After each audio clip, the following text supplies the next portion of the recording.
Here we are. It is the Say Less debrief time of the week, wrapping up all the action from the last round of NRL. If it's the first time here, give us a like, give us a subscribe, and also head over to our TikTok and Instagram. Follow us there, Say Less Footy Podcast and Say Less Footy Pod. All your support greatly appreciated.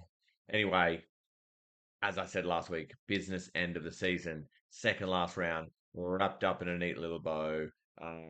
Yeah, another awesome round of action. I think I got 6 out of 8 this round, obviously with the upset over the Panthers, and I did take the Bulldogs to take Manly, and that did not happen. I thought the Bulldogs had more to play for, but Manly put them to the sword. Also took in a game of NRLW this weekend again. It was the Dragons up against the Titans. The Titans came up 1 point victorious, but wow, just what a player Teagan Berry is. She is absolutely electric. Just she made the other players just look just second rate with her speed, with her skills, with her footwork. Like she had an absolutely fantastic game. 4 tries and a losing side. Um, Last player to do that was a few rounds ago was Ravalawa for the Dragons as well. Just how can you score 4 tries and still lose? Anyway, Tegan Berry, wow, what an absolute player! If you haven't checked her out yet, head on over to the NRLW website or NRLW, NRL website. Check out the highlights from the game, or just check them out on YouTube or wherever you can find them. But just her performance. Wow, if we saw that in the men's game, like we would just be just shouting her name from the rooftop. It was just unbelievable. What an absolute player. I can't wait to see her play her next game as well because she is absolutely electric. Anyway, let's get on to the debrief of last round. And obviously, as I touched on first, it was Parramatta Eels upsetting the Panthers. Unless you're a Parramatta fan, you absolutely didn't have that. You thought the Panthers would absolutely steamroll them.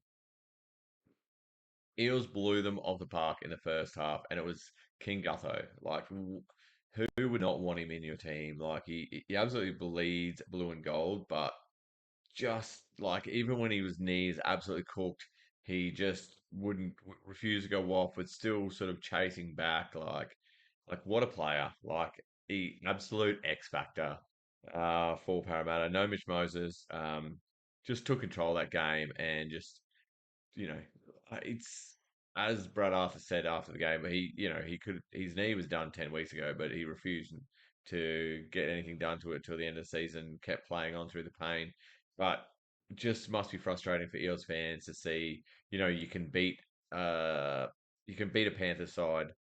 Like why are you playing like that all year? Like it just must be so frustrating. But yeah, just hats off to the Eels. I would not be worried at all if I was a Panthers fan. Obviously Jerome Luai, not really good to see him get injured this time of year. Maybe back in 2 to 3 weeks, but I think the system that the Panthers have in place, they're still gonna go deep into the finals and probably still make the grand final. Um, there's lots of skilled young halves in the Panthers system that'll fill that gap until Luai gets back. But yeah, great win for the Eels. As I said, where was that all year? Anyway, moving on to Friday, win for the Warriors. Up the Wars, everyone's on the bandwagon now. They've secured their spot in the top four. Ugh, the Dragons just constantly trying, just not good enough again. Like 18-6, probably looks like it's a bit closer than it was. The Warriors aren't putting anyone to the sword. Like they've only just sort of won by 8 to 10 points, 12 points the last few weeks. But that juggernaut just keeps on going. I think they've. I think. I think the Warriors are not going at full pace. I think they're sort of working out their plays and stuff. And I think they've still got another gear to hit. They lost Metcalf to an injury. I think after about was it 40 or 60 minutes. Tamari Martin should just slot right in there, and I think Martin's defense is a little bit better than Metcalf's has been. Metcalf's missed a fair few tackles. But Tamari Martin's coming back from a broken leg, so hopefully he's fully fit. I think he's had a few games in the resis, so he should be good to go. Dragons, oh, mathematically you can still get the wooden spoon, but I highly doubt it. I think you're very lucky to get second last for this year. On to the next Friday night game, the Cowboys hitting form when they need to hit form. Poor Dolphins are just being cannon fodder, and I can just see that. Wayne Bennett is just sort of blooding a few young players and sort of thinking of the next season now, which is what a smart coach is out of contention. He's going to do like sort of starting to get those young players through. The Cowboys, exactly what I said last week. The halves need to stand up, and Tommy did like just his passing, his running game, his defense really catapulted Cowboys to victory. It's in their hands now. They've just got to keep on, will win their next game. And I really think the Cowboys will make the eight here. Like it's still four teams in the running there. Like, but I'm getting more and more certain. Who knows what's going to happen? The season has just been so unpredictable. But yeah, the Cowboys are really putting themselves in a position to play finals footy again. Onto the Saturday games now. Storm pretty comfortably over the Titans. A few good performances from the Titans players, usual suspects, Brimo, Big Tino. Um, yeah, just a bit of an unfortunate season for the Titans, but the Storm look good. Harry Grant and Jerome Hughes injured. They'll be out next week. They should be back for the first week of the finals, but who knows? But yeah, just Katoa's been playing fantastically. Will Warbrick, and Xavier Coates. Yeah, just a Storm looking really good, hitting form at the right time of the year, 37 to 16, and Munster just running like he's got spiders on him again. Like he's just a freak, Cam Munster. Like I think he's going to go up an absolute gear in this final series, and this could be the year that Cam Smith really cements just what a like he already is an elite player, but I think just this could be part of his legacy this season. So watch out for the Storm. Mark my words, set it after round 26. But yeah, big call. Anyway, Roosters over the Tigers. Roosters kept their season alive, but at what cost? Jared wiped out for the rest of the season, probably missing Vegas next year as well. Um, Joey Manu injured, 50-50 to play. They do get Teddy back. Sam Walker. I thought it was a bit too late to bring him back in, but he absolutely stepped up and absolutely bossed it. Sam Walker is the big reason that the Roosters won that game. It was a bit of to and fro at the start of the game, um, pretty even, but Sam Walker was absolutely a difference for the Roosters and just a young man with so much talent. It's so good he's come back from being dropped and then injury, and I think that time in reserve grade has sort of just made him appreciate it a bit more, and I think he's just there to just back himself now, and I think Walker could get the Roosters into the finals. Yeah, not ready to write the Roosters off just yet. Were my pick at the start of the season. As I keep saying, imagine, just imagine, holy dooly. But yeah, Tigers pretty much assured the wooden spoon now. Shout out to my mate Brendo for getting me a wooden spoon. I was about to show it to you, but my little dog got a hold of it, so whoops. But look, if the Tigers win by 35 and the Dragons win by 35, I lose by 35, the Tigers will not get the wooden spoon. There's still mathematical chance that it won't happen, but being a realist as I am, the Tigers have got two wooden spoons in a row. So lots of green shoots, lots of young talent. Tigers 2024 is looking good. Anyway, let's move on. We can talk about Tigers all day. Raiders Broncos, good match. Look, without Renault, I think it was going to be tough for the Broncos, but Reece Walsh stepped up. Jock Madden was solid. Obviously missing Paddy Carrigan again. The Raiders are always in the fight, but I still think they're outclassed by the Broncos.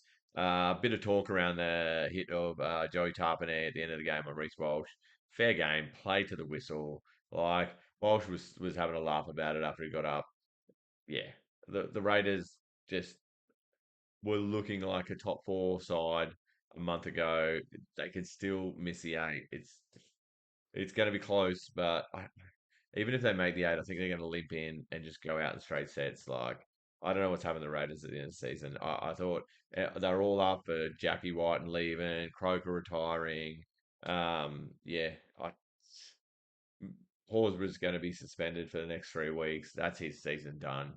Yeah, Broncos with that win went into first. Will they secure the minor premiership? That's a big one because I think between them and Penrith, the teams they're putting out for this round coming, I think it's going to swing back into Panthers' favour. So, yeah, one to watch there. On to the games on Sunday. Now, I took the Bulldogs. I thought they had more to play with because I've been on the Seagulls all year, but Daly Cherry Evans, just classy. Croker, one of his best games of the season. Just Manly just wanted more.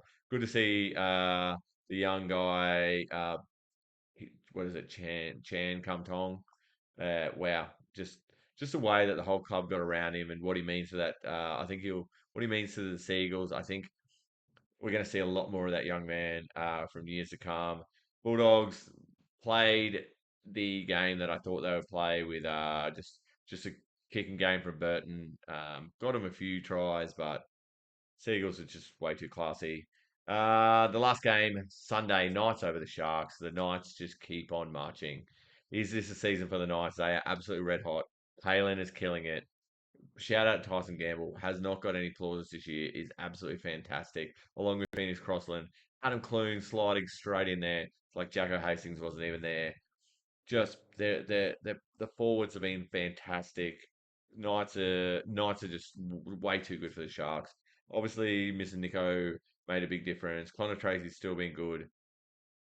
I think they keep him there at fullback, and I honestly think if you're getting Kennedy back this week, just slide him into the centres.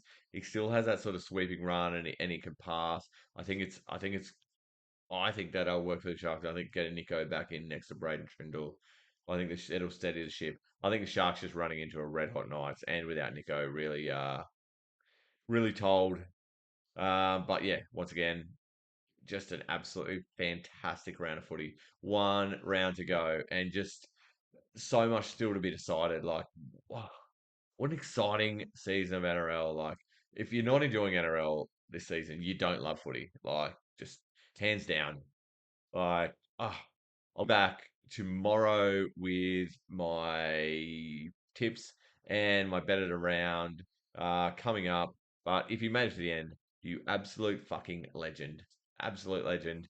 Give me a like, subscribe, follow us on TikTok, Instagram. I don't know. Send me $50 in the mail. I don't care what you do. Anyway, say less. Peace out. You.